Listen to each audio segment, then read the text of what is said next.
Welcome to Homeschool Nolan, here to help you navigate learning in the digital age.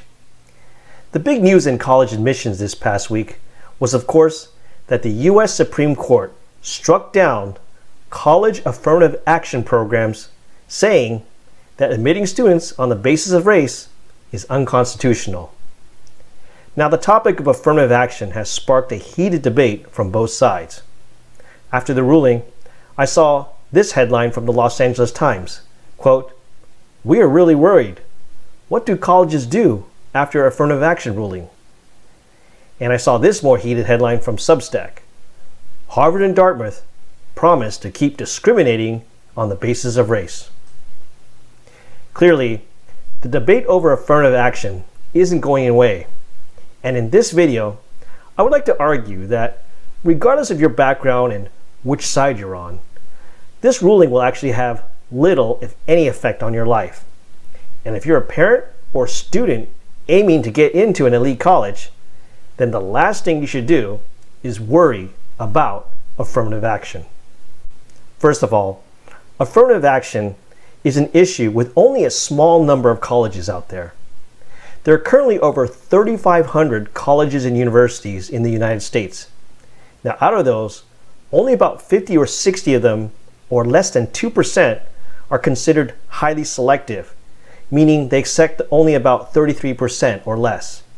So, unless you're aiming for one of these small groups of colleges, you're pretty much assured of getting into the school of your choice, as long as you worked hard and have decent grades and test scores. But let's say you really want to get into one of these elite colleges like a Harvard, Princeton, Yale, or Stanford. Well, regardless of your background, getting into these schools is just plain hard for everyone, unless you really stand out among the applicants.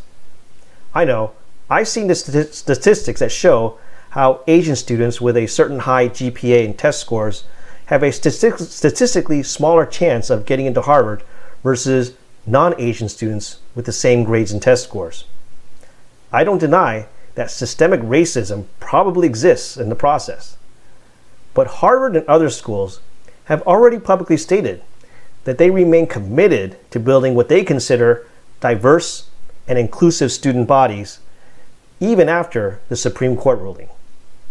And I predict that the demographic makeup of their student bodies really won't change much in the years ahead. So, if you're white or Asian, it will still be hard to get into Harvard and other elite colleges, just as it is for everyone else. If getting into an elite college is your goal, then focus on standing out in a positive way. That means, if you're Asian, you need to do a lot more than just get good grades and high test scores. Asians with good grades and high test scores are a dime a dozen. Find an activity you are passionate about and try to excel at it.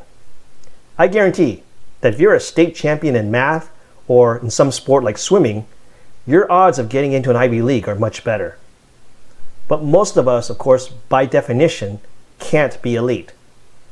And if you realize that you're actually merely above average, but nowhere close to elite level in anything, you should really ask yourself, what's the real reason you want to attend an elite college? Is it because of prestige? Social standing?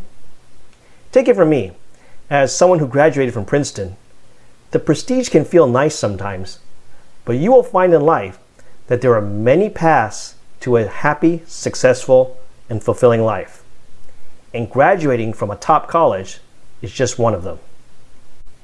When I was at Princeton way back in the 90s, the student body, if I remember correctly, was only about 8% Asian, which was less than other elite schools like Stanford or Berkeley. I remember even back then some grumblings about there possibly being some discrimination in college admissions. But since I got in, I didn't really care at the time. What I did appreciate, though, looking back, was that Princeton, even back then, was pretty diverse in that I had a chance to meet students from all over the world from different backgrounds. Not once, though, in my 4 years there, did I ever meet someone who didn't seem qualified to be there and had gotten in through some unfair advantage. If anything, I was the one with the imposter syndrome and sometimes questioned whether I belonged on a campus where everyone else seemed smarter than me. So in summary, elite colleges are hard to get into for everybody, especially if you yourself are not elite in anything. So if you're a student aiming for one of these schools, don't waste energy worrying about affirmative action or how unfair the process might be. Instead, focus on standing out in a positive way and how you can make a college of your choice look good by having you as a student. Let me know what you think in the comments below. And don't forget to click subscribe for more videos like this one. Thank you for watching. I'll see you next time.